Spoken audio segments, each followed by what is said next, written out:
Passaria a palavra agora aos convidados. A primeira será a senhora Maria Regina Maluf, psicóloga. Tema: por que atribuímos tanta importância à primeira infância? A emergência da linguagem, a inteligência e a memória, a aprendizagem da leitura. Por favor, com a palavra a senhora Maria Regina Maluf. Muito obrigada. Eu vou ficar em pé porque eu não consigo muito falar sentada.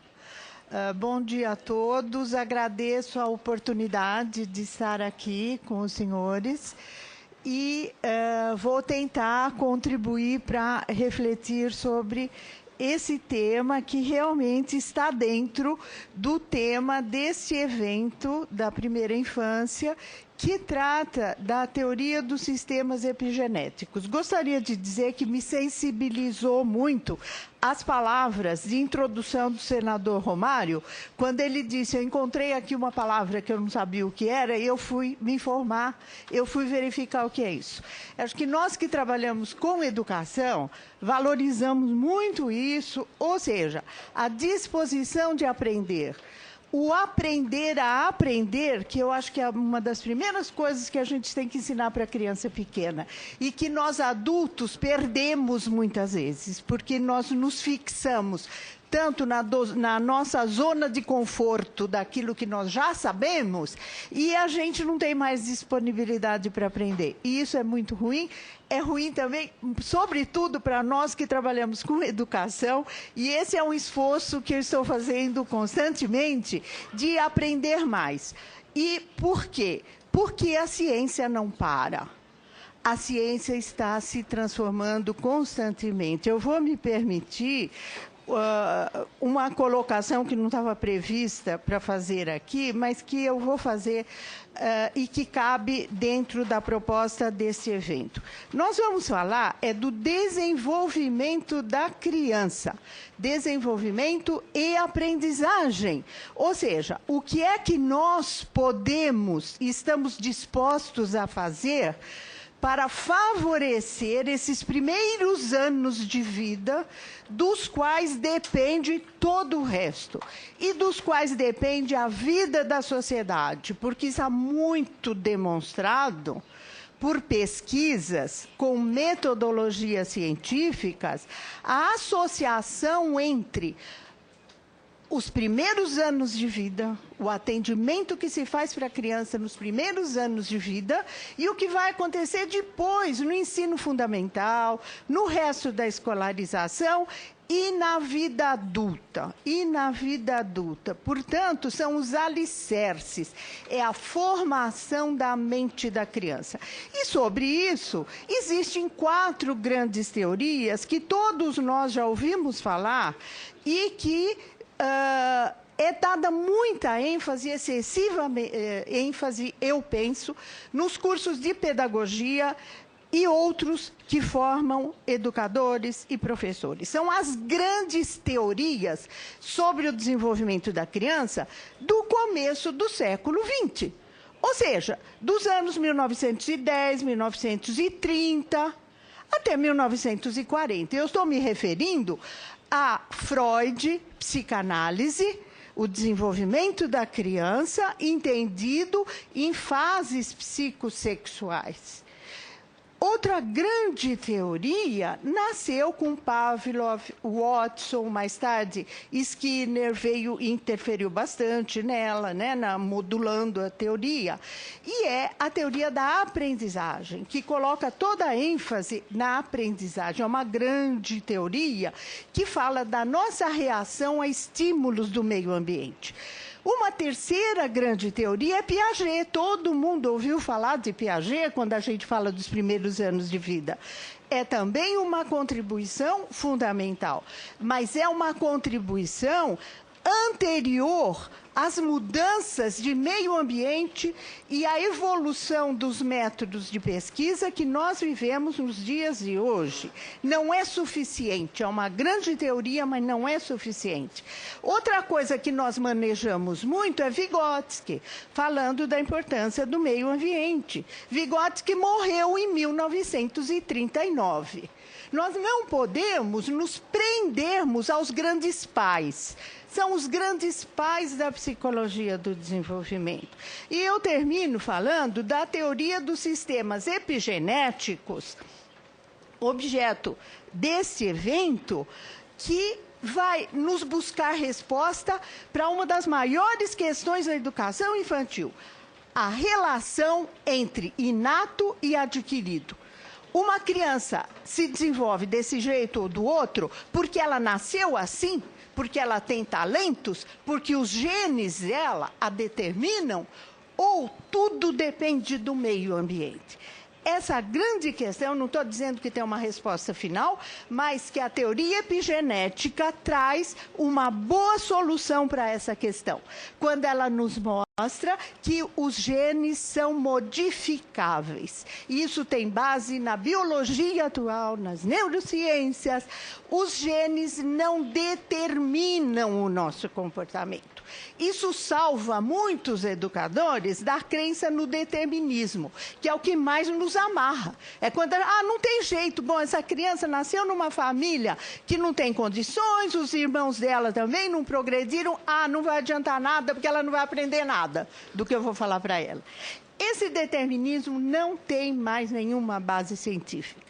Ou seja, nós temos que trabalhar com essa relação de influência mútua, recíproca, dos genes sobre o meio ambiente, do meio ambiente sobre os genes, no que diz respeito ao desenvolvimento da criança.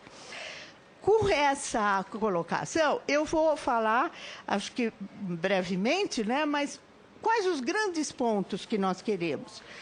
Por que primeira infância? Por que nós temos que nos preocupar com primeira infância?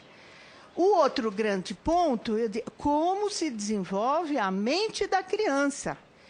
Nós temos respostas baseadas no conhecimento psicológico atual. Como se desenvolve a mente da criança, porque ela está se formando. Então, nos 2 primeiros anos de vida, é o cérebro que vai formar suas conexões. Nós temos evidências muito fortes da evolução do cérebro da criança nos 2 primeiros anos e o que vem depois. Então, são anos fundamentais na vida da criança. A partir dos 2 anos, nós vamos ter a linguagem. Então, essa separação que nós fazemos entre creche e pré-escola ou educação infantil. A creche é mais ou menos de 0 a 3 anos, onde a criança precisa muito mais de cuidados físicos e precisa do rosto humano, da interação com o rosto humano. Está falando comigo? Desculpa.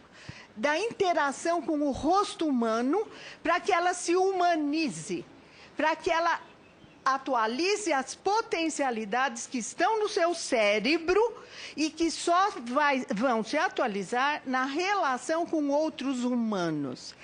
E, por fim, um terceiro ponto, conhecimento útil. Há uma velha discussão entre relação entre teoria e prática. E aí existem aqueles que dizem assim, teoria não serve para nada, não quero saber de teoria, não. Eu quero saber coisas reais. E aí a gente tem outro lado, assim, para mim é a prática. É a prática que é importante. É uma dicotomia muito ruim que nós temos que ultrapassar, porque a teoria vai potencializar a prática. E é a prática que vai nos possibilitar a elaboração de teorias, isto é, explicações possíveis, respostas possíveis que orientem a nossa prática para que a nossa prática seja efetiva. Ou seja, consiga chegar aos objetivos da forma mais econômica, da forma mais rápida, da forma mais fácil. É como pegar um caminho reto para chegar num ponto onde a gente está indo, ou pegar um caminho muito tortuoso. A gente vai acabar se chegando, mas vai demorar muito.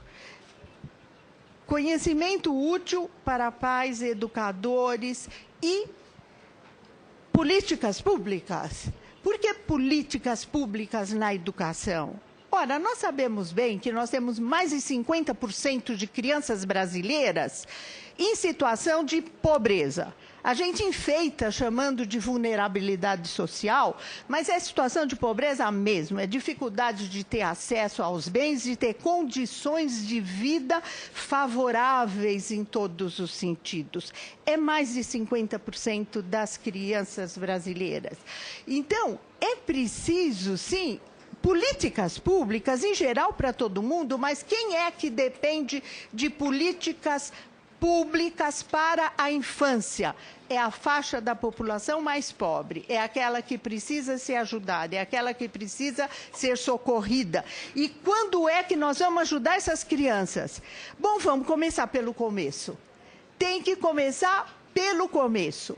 A criança mal alimentada, mal cuidada, mal atendida, sem relações humanas favoráveis, ou com poucas relações humanas favoráveis, que tem dificuldade de atualizar o seu potencial social e emocional. Quando ela chega no ensino fundamental, no primeiro ano do ensino fundamental, ela vai encontrar muito mais dificuldade do que a criança que foi atendida nos primeiros anos de vida. Então, é meio assim, vamos construir uma casa, vamos começar pelos alicerces, senão a casa cai.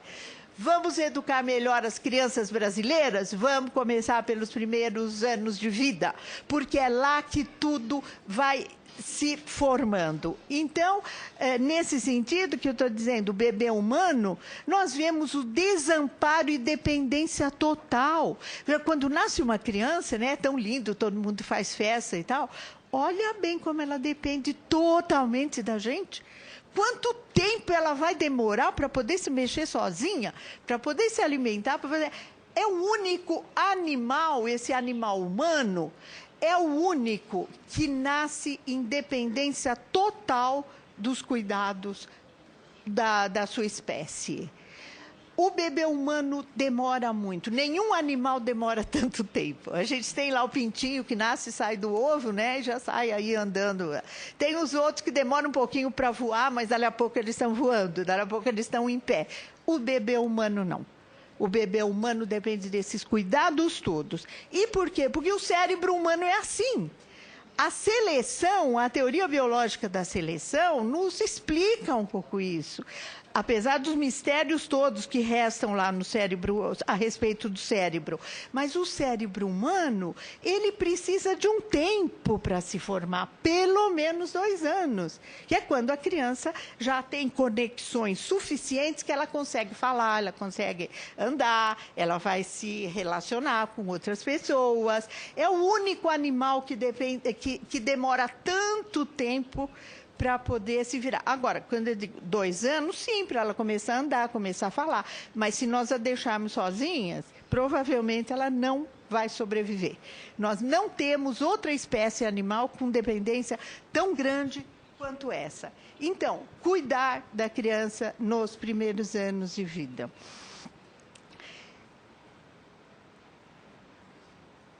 Acho que eu voltei. Então, quando nós cuidamos nos primeiros anos de vida, as pesquisas nos mostram que esse alicerce vai possibilitar a construção de uma casa sólida. Há umas associações bem demonstradas entre o menino que foi atendido até os 6 anos e vai para o ensino fundamental, ou a menina que foi atendida até os 6 anos e vai para o ensino fundamental, e aqueles que não foram, ou seja, que sobreviveram, mas em situação muito carente de cuidados. O que a gente mostra? Que a escola vai ser eficiente para aquele que teve um bom atendimento na primeira infância, na sua meninice, que chega ao ensino fundamental tendo desenvolvido algumas habilidades básicas. E é isso que a pré-escola tem que fazer.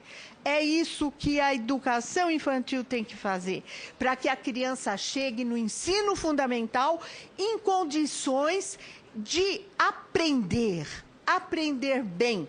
Claro que se nós não ensinarmos bem no ensino fundamental, ela não vai aprender nunca. Mas nós estamos falando do ensino infantil. O ensino infantil cria condições. Cria condições. Primeiro, linguagem.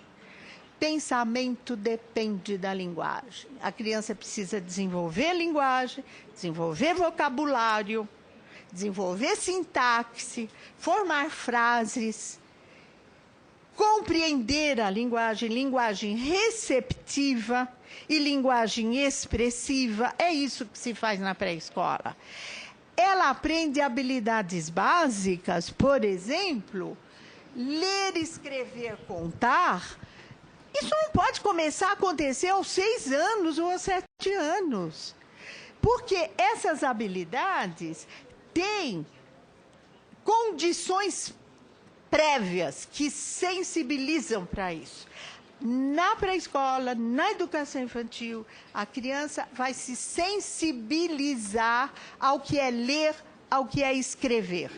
Que cidadão é esse que nós queremos formar e que sai da escola depois de 5, 6 anos de escola, de ensino fundamental, e não consegue ler? E aí nós dizemos que nós estamos formando cidadão?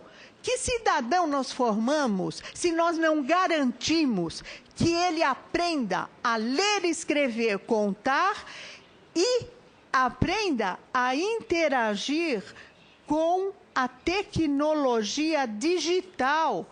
Quem não lida com tecnologia digital hoje não consegue nem fazer as coisas de banco, não se informa, não se vira em coisa nenhuma. Nós dependemos da tecnologia digital. A escola tem que garantir isto. Nós estamos dando escola para quase 100% das nossas crianças, mas como explicar que ela fique na escola até o 5º ano e não consegue ler, não consegue escrever, não consegue fazer continha? Quando isso me acontece, e eu me deparo com isso com enorme frequência, eu costumo perguntar, mas essa criança fala? E me dizem, fala. Ela fala bem? Ela fala bem. Mas essa criança, ela se localiza no espaço? Ela consegue fazer coisas? Ela anda, ela faz tudo isso. Ué, então por que ela não aprende a ler e escrever? Porque nós não ensinamos. É a única resposta. Porque nós não ensinamos. Porque quem fala, aprende a ler e escrever. A escrita é colocar em forma gráfica a nossa fala. Então, a menina que foi atendida, ela evita a gravidez precoce. Há uma relação fortíssima entre gravidez precoce e escolarização. Escolarizada, ela entende de saúde. Ela sabe como cuidar dos filhos. Ela sabe higiene, ela sabe uma série de cuidados de saúde que protegem a prole. Portanto, esse cuidado que vai se consolidar no ensino fundamental é o que tem que começar, sim, na educação infantil. E aí cabe uma pequena observação, eu vou chamar de pequena, mas não é tão pequena assim. Eu acho que nós avançamos muito em se tratando de educação infantil em falar do brincar. É importante brincar? Claro que é importante brincar. Brincar é a atividade natural da criança, porque ela vai entender o mundo reproduzindo o mundo nas brincadeiras dela, que são brincadeiras que refletem a cultura dela. Mas nós não podemos parar aí. Brincar não é a essência da educação infantil. Do meu ponto de vista, a essência da educação infantil é a formação da mente. Brincar é um dos recursos para a formação da mente da criança, mas não é suficiente.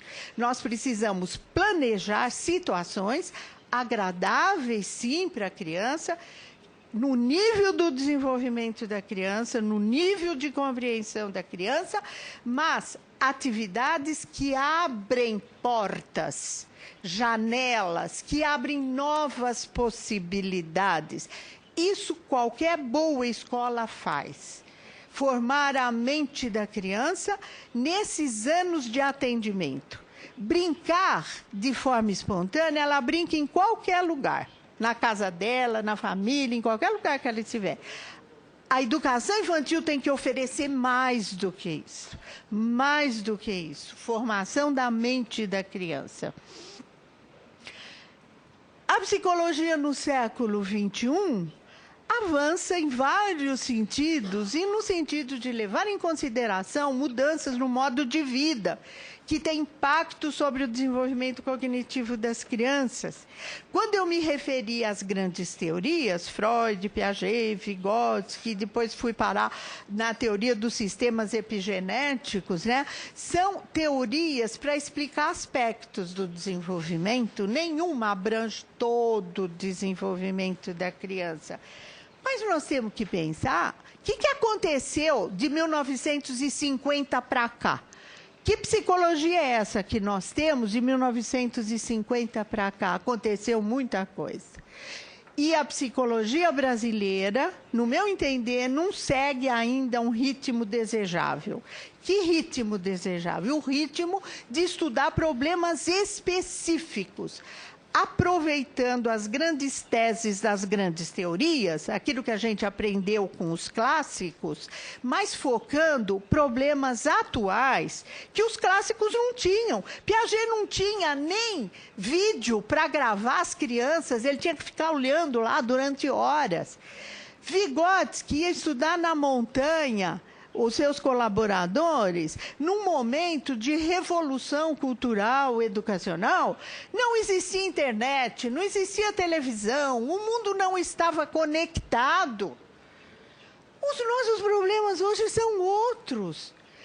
E será que a psicologia tem respostas? Tem respostas, sim, porque a psicologia a psicologia atual, de base científica, que usa uma metodologia que pode ser enquadrada, demarcada como científica. Não vou falar de ciência agora, porque acho que não cabe, né? Mas conhecimento com evidências. Conhecimento que a gente pode demonstrar. Conhecimento que a gente diz assim, ó, eu estou dando essa resposta por isso aqui. Faço uma relação entre antes e depois, de precedente e consequente. Explica, psicologia que explica, mas ela explica o quê? Não o desenvolvimento inteirinho, não, ela explica aspectos, partes do desenvolvimento. E aí eu queria enfatizar a necessidade de nós, educadores, fazemos uma distinção entre desenvolvimento e aprendizagem. Eu vejo no Brasil uma ênfase muito grande em falar do desenvolvimento na educação infantil, mas é preciso falar de aprendizagem. Aprendizagem significa que nós não vamos atuar somente para que a criança expresse potencialidades. Desenvolvimento é expressão de potencialidades. Aprendizagem é outra coisa. Aprendizagem é aquele comportamento novo que a gente adquire porque alguém está propiciando ocasião, estímulo, condição de adquirir comportamentos novos. Aprender é aprender coisas novas, de acordo com a nossa cultura, de acordo com os nossos valores, de acordo com o tipo de criança que nós queremos formar. E educação tem direção, tem meta, tem ideário. Não tem educação de deixar acontecer, educação não é isso. É como os pais fazem com seus filhos, né? A gente educa naqueles valores que a gente tem, naquela direção que a gente tem. Educação precisa de ideário, sim. Consideremos também as imensas mudanças na estrutura das famílias que afetam o modo de vida emocional, social, o modo de vida no aspecto social, emocional e os vínculos das crianças, tanto com adultos quanto com outras crianças. Nossas teorias do desenvolvimento são pouco sensíveis, e eu estou falando de nós aqui, Brasil, a certas questões como o impacto da pobreza sobre a constituição do pensamento. As teorias clássicas não estudaram isso. As teorias clássicas trabalharam com a criança. O que quer dizer? Não é muito simples dizer nível socioeconômico médio, classe média. Não é essa etiqueta, não. Eu quero dizer crianças que têm as suas necessidades básicas satisfeitas, tanto físicas quanto sociais, emocionais, e crianças que não têm suas necessidades básicas satisfeitas. Ah, mas criança pobre não pode ter necessidades básicas satisfeitas? Pode, em parte. Ela pode ter muito afeto, pode, embora as condições sejam adversas, mas vai faltar a ela o acesso a uma série de bens que a criança de classe média tem. Isto vai ter um impacto sobre a constituição do pensamento, da mente da criança. Impacto maior ainda se faltarem a ela as interações emocionais, sociais, positivas, construídas, isto é, bem-estar, que é uma meta para toda a humanidade. Não é só nossa, nem de brasileiro, nem de chinês, nem de americano, mas é uma meta humana. Viver com bem-estar em todos os sentidos. Então, um aspecto crucial para ser enfocado é como é que as crianças desenvolvem teorias sobre outras mentes. Aqui seria uma coisa específica, eu não vou me deter, porque nós não teríamos tempo para isso, mas nós queremos dizer compreensão social. Como é que nós compreendemos outras pessoas? Ou seja, quando nós nos olhamos, nós pensamos no que a outra pessoa está pensando, no que ela acredita. Nós perguntamos o que ela está sentindo, o que ela pensa de mim. Ou seja, essa relação entre as mentes, que se baseia em inferências utilizando vários indicadores. Mas a vida social, ela repousa, sim, nesse tipo de compreensão social ou de cognição social, e que muitos chamam teoria da mente, mind theory, que é uma linha de pesquisa para entender como se forma na criança, nos primeiros anos de vida, essa capacidade de entender o outro, de levar o outro em consideração, de considerar o que é que o outro pensa a respeito dela.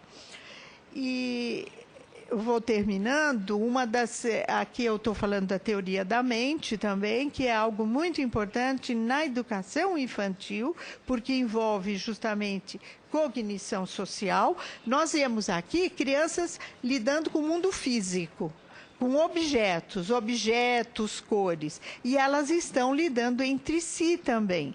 Então, é uma situação que ela pode ser de construção de elementos do mundo físico, para entender o mundo físico e entender o mundo social. E a educação infantil tem um papel importante no desenvolvimento dessas habilidades que são fundamentais na nossa vida adulta e que já devem estar adquiridas, obviamente. Enfim, a exposição da criança a interações sociais, né? As crianças vão à escola, recebem atenção educacional desde os primeiros anos, exercitam brincadeiras de faz de conta, beneficiam-se dos efeitos da comunicação com outras pessoas. Crianças aprendem, além de se desenvolverem, aprendem aquilo que nós estamos dispostos a ensinar a elas. Inteligência. Já não se pode entender inteligência somente como resolução de problemas. Inteligência é, sim, resolução de problemas. Mas esses testes clássicos de quociente intelectual, de medida de idade mental, têm ali a sua contribuição, mas ela é muito pequena. A gente precisa de outros recursos para identificar a capacidade mental enorme que a gente chama de inteligência. E eu vou finalizar com essa imagem, colocando para vocês a importância de que psicólogos e educadores apostem na curiosidade da criança, no desejo de aprender, no prazer de aprender durante os primeiros anos. Muitas vezes nós falamos de brincar, brincar, brincar, mas nós não dizemos brincar do quê? O que é brincar? Aprender supõe um esforço. E uma criança de 4, de 5 anos pode fazer esforço e gosta de fazer esforço e sente prazer em fazer esforço. Eu tenho algumas pesquisas feitas com crianças hospitalizadas. Em hospitais, uma criança de 7, 8 anos, 9 anos, 10 anos, a gente ouve muito falar de fazer brincadeiras com as crianças no hospital. E é muito bom, claro que sim, alegar a criança, faz palhaço, faz brincadeiras. Pois as experiências de classes especiais e classes de hospitais, com crianças hospitalizadas, muitas com criança terminal. Em São Paulo, a gente tem uma forte experiência de atendimento pedagógico à criança hospitalizada. Claro que uma pedagogia adaptada à condição da criança, mas os resultados são excelentes. O prazer que a criança sente de continuar aprendendo apesar de estar doente, apesar de estar internada num hospital. E a família dá conta disso. E os médicos costumam dizer que isso teve uma incidência no favorecimento da saúde da criança. Porque quando se mexe com mente, se mexe com tudo, né? Se mexe com o corpo também. Então, aprender a aprender junto ao desenvolvimento, eu estou colocando como uma questão para se pensar, e se pensar relacionando teoria e prática. O que vem da teoria, o que vem da prática. Muito obrigada.